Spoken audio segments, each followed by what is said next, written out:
حضرت مولانا محمد سلمان شاہی قاسمی صاحب دامت برکاتہم کے بیانات اور مذاکرات سننے کے لیے دعوت حق یوٹیوب چینل کو سبسکرائب کریں۔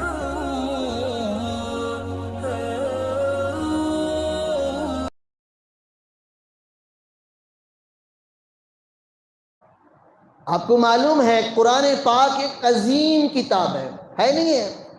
اللہ کے رسول صلی اللہ علیہ وسلم نے فرمایا کہ جس طرح اللہ کو تمام مخلوق پر فضیلت ہے، اسی طرح تمام کتابوں میں قرآن پاک کو فضیلت ہے۔ القرآن العظیم، قرآن الحکیم، اسے کہا بڑی حکمت والی کتاب، بڑی عظیم کتاب، اعلیٰ کتاب۔ لیکن اتنی بڑی کتاب میں اللہ نے ایک بے حیثیت مخلوق کا ذکر فرمایا، جس کی کوئی حیثیت نہیں ہے، لاکھوں کروڑوں پیدا ہوتے ہیں، لاکھوں کروڑوں روزانہ مرتے ہیں، اور ان کے مرنے پر کوئی رونے والا نہیں۔ وہ مرتے ہیں تو لوگوں کو اس کا احساس بھی نہیں ہوتا۔ وہ کون سی مخلوق ہے؟ وہ چونٹی ہے۔ اللہ تعالیٰ نے قرآن پاک میں چونٹی کا تذکرہ کیا، بلکہ چونٹی کے نام پر پوری مکمل سورت اتار دی۔ سورۃ النمل، یہ قرآن پاک میں ایک سورہ ہے۔ اب سوچنے کی بات ہے، قرآن ایک عظیم کتاب ہے، اس میں ایک چونٹی کا ذکر ہے، کیا وجہ کیا ہے؟ کس بنیاد پر اللہ نے اس غیر حیثیت چونٹی کا ذکر قرآن میں کیا؟ کیا ضرورت تھی اللہ کو چونٹی کا تذکرہ کر دیتا؟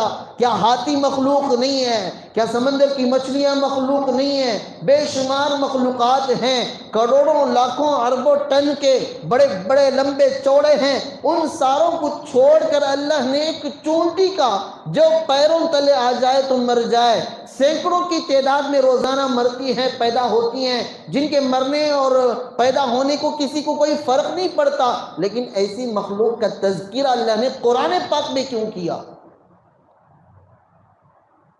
یہ واقعہ ہے حضرت سلیمان علیہ السلام کے زمانے کا۔ وَحُشِرَ لِسُلَيْمَانَ وَجُنُودُهُ، اللہ قرآن پاک میں کہتے ہیں کہ ہم نے سلیمان کو جنات اور انسان، حشم و خدم، چرند و پرند درند، ساری کی ساری حکومت دے دی تھی۔ حتیٰ اذا اتوا علی وادی النملہ، ایک مرتبہ وہ کہیں سفر پر گزر رہے تھے، ایک وادی میں آئے، وہ وادی چونٹیوں سے بھری ہوئی تھی۔ وہ وادی سے گزرتے ہوئے حضرت سلیمان علیہ السلام کا لشکر نکلا تو چونٹی نے دیکھ لیا۔ کس کو دیکھ لیا؟ حضرت سلیمان علیہ السلام کے لشکر کو۔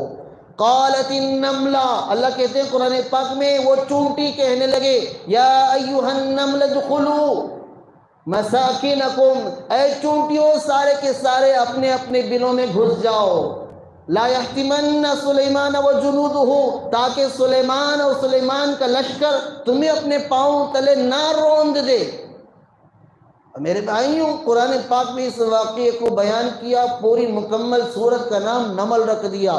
علماء نے لکھا ہے کہ اس کی وجہ یہ ہے کہ ایک چونٹی نے اپنے تمام برادری کی خیر خواہی کی، اپنی برادری کے بارے میں سوچا، ان کی بھلائی کے بارے میں سوچا، ان کی نفع کے بارے میں سوچا، ان کی زندگی کے بارے میں سوچا، ان کے بچوں کے بارے میں سوچا، اور کہا کہ چلو چلو جلدی جلدی گھس جاؤ اپنے بلوں میں، کہیں سلیمان کا لشکر تمہیں کھنن نہ دے، روند نہ دے، تم بھی مر جاؤ گے، تمہاری نسل بھی مر جائے گی، تم ختم ہو جائے گے۔